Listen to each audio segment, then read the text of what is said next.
नमस्कार दोस्तों। आप सबको ये बताते हुए बहुत खुशी हो रही कि अभी तक हम लोग अपने आमरण अनशन में डटे हुए हैं। भले हम लोग बहुत कम लोग बचे हुए हैं, लेकिन फिर भी हम लोग यहाँ से हटे नहीं हैं। लगातार हम लोग डटे हुए हैं। मैं दिखाना चाहूँगा अपने दोस्तों को जो रात भर किसी की आंखों में नींद नहीं था, रात भर जगे हुए थे, जिस कारण से अभी आधा घंटा पहले ही सब सोए हैं। और मैं इन्हें जगाना नहीं चाहता हूँ, क्योंकि ये रात भर बहुत परेशान थे, रात भर बहुत रोए हैं, क्योंकि पिछले 11-12 दिनों का जो हमारा एक लगातार मेहनत था, जिसे हम कह सकते हैं कि हम लोगों ने एक जो बुनियाद डाली थी, वह एक पल में समाप्त हो गई है, ख़त्म हो गई है। तो आखिर नींद भला कैसे किसी को आ सकता है। मैं ज़्यादा इन लोगों से दिखाना नहीं चाहूँगा। मैं आपको बताना चाहूँगा अपने बारे में। मैं अपनी इस लड़ाई के बारे में आपसे चर्चा करूँगा, ठीक है? तो आप बिल्कुल भी चिंता ना करें। हम आज भी डटे हुए हैं और लड़ेंगे, ठीक है? और इसीलिए मैं आप सबको आज ये बताने के लिए आया हुआ हूँ, और मैं आपको इस लाइव के माध्यम से, फेसबुक लाइव के माध्यम से मैं ये बताने का प्रयास कर रहा हूँ कि हमारी जो लड़ाई है, कुछ तकनीक की वजह से, कुछ काफ़ी ज़्यादा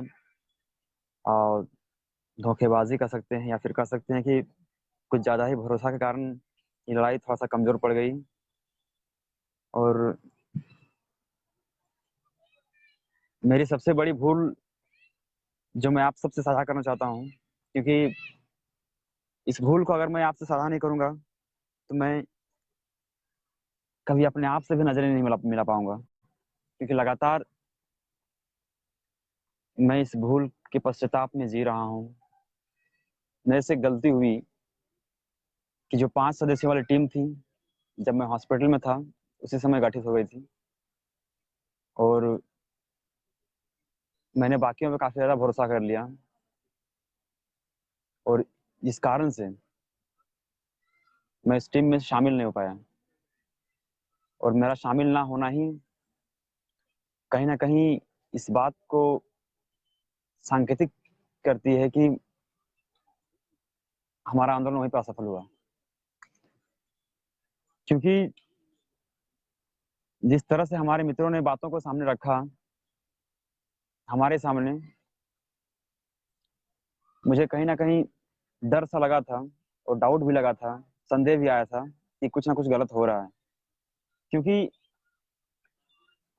मैं एक अपने किसी भी अभ्यर्थियों पे, अपने दोस्तों पे मैं लांछन नहीं लगा रहा हूँ, और ना ही मैं कोई आरोप लगा रहा हूँ, लेकिन उन्हें जिद के साथ वहां से निकलना चाहिए था। क्योंकि जब उन्होंने मना किया, जब मुख्य सचिव ने मना किया, तो आखिर वे संतुष्ट कैसे हो सकते हैं? पिछले 11 दिनों से जो लगातार हम लोगों ने मेहनत किया, तो बिना किसी सकारात्मक परिणाम के संतुष्ट होना मतलब कि उन लोगों ने ये स्वीकार कर लिया कि हम जंग हार चुके हैं, या फिर उन लोगों ने स्वीकार कर लिया कि हमारी जो लड़ाई है वो, या फिर उन लोगों ने स्वीकार कर लिया कि हम जो पिछले 11 दिन से मेहनत कर रहे हैं, ये मेहनत सिर्फ 11 दिन का नहीं है। लगातार जो हम लोग पिछले कई सालों से मेहनत कर रहे हैं अपने इस परीक्षा फल के लिए, तो कहीं ना कहीं ये जाहिर करता है कि पूरी तरह से ये पारदर्शी नहीं कर पाए अपने आप को कि हम पूरी तरह से सही हैं। क्योंकि जिस तरह से वहां के अधिकारियों ने इनको समझाया, वैसे ही ये समझ के आ गए हैं, जिससे कहीं ना कहीं ये संदेह भी करता है कि मित्रों ने मुझे धोखा दिया। क्योंकि आप खुद सोचिए कि उन्हें वहां से आने के बाद मीडिया में इस तरह का बयानबाजी देना नहीं चाहिए था। दूसरी बात कि मैंने उन लोगों को मना भी किया था कि कोई भी आने के बाद इस भीड़ में कोई कुछ नहीं बोलेगा, मैं सबको बता दूंगा कि क्या बात है। लेकिन उसके बाद भी कुछ लीगल ऑर्डर्स को ऐसे यहाँ पे प्रस्तुत किया गया जैसे कि मानो कि ये लोग हमारे लिए बहुत बड़े लीगल एडवाइजर हैं। तो मैं अपने सारे मित्रों से ये क्षमा चाहता हूँ कि ये मेरी गलती हुई, मुझसे बहुत बड़ी भूल हुई कि उस टीम में मैं शामिल नहीं हुआ, क्योंकि काफी ज्यादा मैंने भरोसा कर लिया। और आज जो हम लोग का टीम बचा हुआ है, मैं हूँ गुलाम हुसैन, मेरे साथ विशाल गौरव हैं, पूजा कुमारी है, सबिता है, और अभी एक बोकारो साहिब, एक मीनाक्षी है, और गौतम भाई जी हैं। हम लोग 6 सदस्य अभी हैं जो रात भर यहाँ पे टिक के हैं। और मैं आप लोग को यकीन दिलाता हूँ कि मैं अपने इस आंदोलन को एक अलग रूप दे करके एक निर्णायक अंजाम तक पहुंचाऊंगा। और हमारा निर्णायक अंजाम कहीं और बिल्कुल नहीं होगा, क्योंकि दुमका के अभ्यर्थियों ने वहां पे एक काफी अच्छा संगठन बनाया है, जिस संगठन के माध्यम से वो वहां पे लगातार प्रोटेस्ट करेंगे। और रात को ही हमने भी योजना बनाई है कि जो भी छोटा नागपुर के जितने भी उत्तरी हो चाहे दक्षिण छोटा नागपुर हो, जितने भी सदस्य हैं वो कोशिश करेंगे कि उनका टारगेट बेरमो होना चाहिए, क्योंकि दुमका के वाले, संथाल परगना वाले दुमका में आके हमला करेंगे और हम लोग जाके बेरमो में हमला करेंगे। फिलहाल ये हमला अभी नहीं होगा। ये जो हमला हम लोग करेंगे, ये हम लोग 10वीं के बाद करेंगे, जब विजयदशमी होगी उसके बाद करेंगे, क्योंकि तब तक हमें यहाँ पे रुकने की अनुमति दी गई है। और जिस तरह से हमारे ऊपर सेक्शन 144 का हैरेसिंग केस डालने का उन लोगों को प्रयास किया है, क्योंकि उन लोगों ने काफी बच्चों को डराने का प्रयास भी किया है। सेक्शन 144 का जो केस होता है, उससे हर कोई वाकिफ भी है कि वो एक ऐसा केस है जिससे बाद में हम वाद विवाद और संवाद करके छोड़ सकते हैं। लेकिन इन लोगों ने काफी अलग चीज कहा कि हम लोग कुछ भी केस डाल सकते हैं आपके ऊपर, जैसे कि देशद्रोही का केस, अ, जैसे कि आप लोग समाज में डर फैला रहे हैं, कोरोना वायरस फैला रहे हैं, इस तरह का मतलब कि केस। और ये जो कोविड-19 का जो गाइडलाइन है उसका हवाला देते हुए उन्होंने सेंट्रल गवर्नमेंट के सारे प्रोसीजर को हमारे सामने रखा, और उन्होंने हमें धमकी भी दी, जिस कारण से मुझे अपना कदम पीछे हटाना पड़ा, क्योंकि मैंने नहीं चाहा कि मेरी वजह से और मेरे साथियों को किस तरह का कोई दिक्कत हो, तकलीफ हो। और इसीलिए मैं आप सबसे क्षमा चाहता हूँ कि मेरा ये कदम जो पीछे हटा है, मैंने इसलिए नहीं हटाया है कि मैं पीछे हट जाऊंगा, बल्कि मैंने इसलिए हटाया है ताकि मैं अपने कदम को और आगे बहुत ही दृढ़ निश्चय संकल्प के साथ आगे बढ़ा सकता हूँ। अभी रांची में मैं 4 दिन तक लगभग रहूंगा, और इस 4 दिन में मैं रांची के हर एक चौक चौराहे पे व्यक्तिगत रूप से, या फिर 2-3 जो हम लोग बचे हुए टीम के मेंबर, वे सारे मिल करके हर चौक चौराहे पे हम लोग अपना पंचायत सचिव के रिजल्ट को लेकर के अपना जो कैंपेन है वो करेंगे। और जो हमारा अगला प्रयास रहेगा, वो जहां मैं जाऊंगा, मैं बेरमो को चुना हूँ, और मैं बेरमो जाऊंगा, और वहां जाने के बाद मैं सरकार की सच्चाई को लोगों तक पहुंचाने का प्रयास करूंगा कि ये सरकार किस तरह से यहाँ के बच्चों के साथ खिलवाड़ करती है, किस तरह से यहाँ के बच्चों के भविष्य को बर्बाद करने में तुली हुई है। मैं आपको दिखाते चलूं थोड़ा सा कि ये जो बापू वाटिका यहाँ पे है, ये मेरे लिए एक बहुत प्रेरणा का स्रोत है। और जहाँ से मैं अपने जंग को शुरू करने में मुझे इनसे काफी प्रेरणा मिलती है, और मुझे जो शांति का और अहिंसा का जो प्रतीक मिलता है, वो मनोबल मिलता है, मुझे इन्हीं से मिलता है। और मैं आपको यकीन दिलाता हूँ कि मैं जितने जितने तक हार नहीं मानूंगा, मैं लगातार अपने प्रयास को करता रहूंगा। और मैं उम्मीद दिलाता हूँ कि अगर हमारी नुकसान होगी तो हम उन्हें भी नुकसान पहुंचाएंगे, क्योंकि अब ये बात तमाम पंचायत सचिव अभ्यर्थियों के ईगो का हो चुका है। कल काफी भारी संख्या में हमारे पास अभ्यर्थी पहुंचे थे, और उन सारे अभ्यर्थियों को मैं बहुत बहुत धन्यवाद देना चाहता हूं कि आप आए, आप एक सफल आंदोलन को एक निर्णायक रूप देने के लिए आए थे, लेकिन मैं आपसे क्षमा चाहता हूं कि हम लोगों ने उस काम को काफी उत्साहपूर्वक नहीं कर पाया, और जिस कारण से हम लोग का जो आज जिस जगह पहुंचे हैं, मेरे पास शब्द भी कम पड़ जा रहे हैं, क्योंकि मैं काफी ज्यादा अपने दोस्तों को लेकर के भयभीत भी हुआ। जिस तरह का उन्होंने कोड ऑफ कंडक्ट का प्रयोग किया, तो मैं आप सबसे अनुरोध करता हूं कि हमारी लड़ाई जारी रहेगी, हम इसे लड़ेंगे, एक अलग रूप देंगे, और ये निर्णायक लड़ाई को हम अंतिम अंजाम तक पहुंचाएंगे। क्योंकि मैं आपको खुल की सारी बातें नहीं बता सकता हूँ। हम अभी से क्या बताएं तुझे ए आसमां, क्या हमारे दिल में है, सरफरोशी की तमन्ना अब हमारे दिल में है, देखना है जोर कितना बाजुए कातिल में है। तो दोस्तों, मैं आपसे फिर मिलूंगा। आप लोग ने अब तक से मेरे साथ फेसबुक लाइव बना रहा, इसके लिए बहुत बहुत धन्यवाद।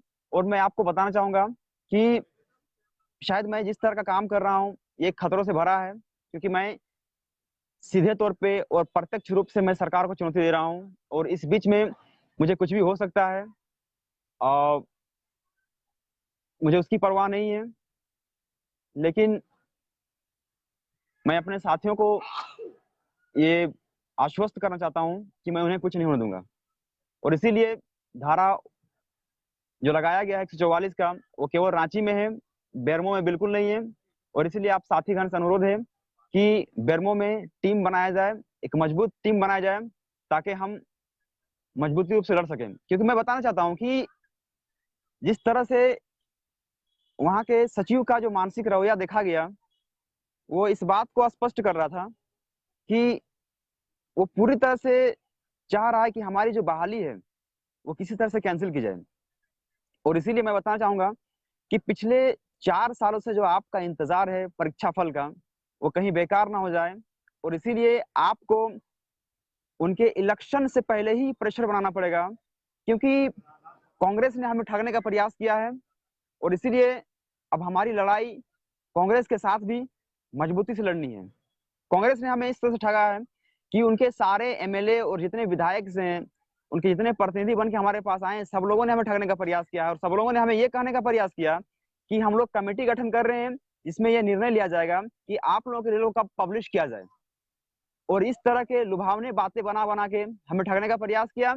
और एजी साहब की जो मैं बात कर रहा हूँ, ठीक है, तो उन्होंने खुद हमारे केस को लड़ा, और उन्होंने खुद स्पष्ट सारी बातों को कहा है। उसके बाद भी सरकार पूरी तरह से अपने इस मुद्दे को, हमारे पंचायत सचिव की बहाली को एजी साहब के ऊपर टाल के टाल मटोल कर रहे हैं। और इसीलिए मैं आप सबसे अनुरोध कर रहा हूँ कि एक बार हम सबको फिर से तैयार होना पड़ेगा, और हमें बेरमो के प्रस्थान करना पड़ेगा। बेरमो, जैसे मैं बताना चाहता हूँ कि वो मेरा होम टाउन है, और हर किसी को पता होता है कि अपने होम टाउन में किस तरह से किसी से लड़ा जाए। और मैं आप सबको यकीन दिलाता हूँ कि वहां पे आप लोगों को किसी तरह का कोई दिक्कत नहीं होने दूंगा। आप लोग सब एक तिथि निर्धारित करके सब वहां मिलिए। मैं फिर से आपसे फेसबुक लाइव आऊंगा, और मैं आपको तिथि निर्धारित कर दूंगा। तब तक के लिए मैं आप सारे साथियों से अनुमति चाहता हूँ, विदाई चाहता हूँ, क्योंकि मैं अभी अपना काम मैं करने के लिए जा रहा हूँ, जो मैं पूरा करूंगा। आप देख सकते हैं कि यहाँ चारों तरफ जो फील्ड दिख रहा है आपको, इस फील्ड में लगातार बहुत सारे लोग हैं यहाँ पे, और मैं यहाँ पे इन लोगों के पास अभी जाऊंगा, और पत्तों को बांट करके अपने इस आंदोलन का आगाज जो मैंने किया है उसे अंतिम चरण तक पहुंचाने का प्रयास करूंगा। तो मैं आप सबसे अनुमति चाहता हूं दोस्तों कि हम काफी देर तक मैंने आप लोगों से गुफ्तगू की बात किया, और लगातार आप हमारे साथ फेसबुक में बने रहे, इसके लिए आपसे बहुत बहुत धन्यवाद। आप देखिए, इस महापुरुष, इस शहीद महात्मा गांधी से आप सीख सकते हैं कि लगातार पिछले कई सालों से ये अपने पथ पर चलते रहे, अपने मार्ग पर चलते रहे, और इन्होंने अंग्रेजों को शिकस्त दिया, अंग्रेजों को अपने कदम में झुका दिया, और उन्हें भारत से बाहर खदेड़ दिया। तो फिर ये जेएमएम क्या चीज है? अब जेएमएम जो एक सत्ता हमारे सामने आई है, ये प्रत्यक्ष रूप से हमारे लिए एक चुनौती बन चुका है कि, और ये जो कांग्रेस की जो सरकार आई है, क्योंकि इन्होंने एक बड़ा लुभावनी वाली, जुमलेबाजी वाली वादा करके सरकार आई है। अब इस सरकार को भी बताना है कि अभ्यर्थियों के साथ छेड़छाड़ करने का अंजाम क्या होता है, और इन्हें ये भी बताना है कि अगर आप अभ्यर्थियों को छेड़ोगे तो अभ्यर्थी कभी आपको छोड़ेगा नहीं। इसलिए दोस्तों, आप एक बार हमारे साथ जुड़िए।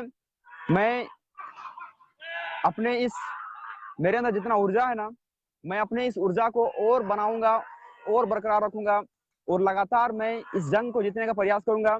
और इसीलिए मैं आपसे अनुरोध कर रहा हूं कि आप ज्यादा से ज्यादा इस वीडियो को शेयर कीजिए, ताकि हर पंचायत सचिव अभ्यर्थी तक पहुंचे। क्योंकि देखिए, जहां तक मेरा कहना है कि 4,913 अभ्यर्थी हैं, कम से कम उन अभ्यर्थियों तक पहुंचे ताकि वो अपने हक और अधिकार की लड़ाई के लिए सामने आ सके। क्योंकि मैंने यहाँ पे देखा है कि बहुत सारे लोग घर में बैठे रहते हैं। मैं बता रहा हूँ कि बोकारो से बहुत सारे ऐसे अभ्यर्थी हैं, लगभग बोकारो से मैं बता रहा हूँ दोस्तों, कि वहां से लगभग 400 के आसपास अभ्यर्थी पास हुए हैं। और 400 में से कम अगर 100 अभ्यर्थी भी अगर बेरमो पहुंचते हैं, तो बेरमो में हम लोग एक बड़ा सा कैंपेन कर सकते हैं और सरकार के करतूतों को समाज के सामने पूरी तरह से स्पष्ट रूप से हम लोग पारदर्शी तरीके से रख सकते हैं, और जिससे समाज में पंचायत सचिव अभ्यर्थियों की एक नई छवि बनेगी। क्योंकि पंचायत सचिव अभ्यर्थियों का एकमात्र काम होता है पंचायत का काम करना, और वो काम हमें अभी से शुरू कर देना दोस्तों। पंचायत लेवल पे काम करेंगे और हम लोग शुरू करेंगे और इसे अंतिम मकाम तक जीतेंगे। तो आप सबका बहुत बहुत धन्यवाद। फिर मिलेंगे। जय हिंद, जय झारखंड, जय उल गुलान।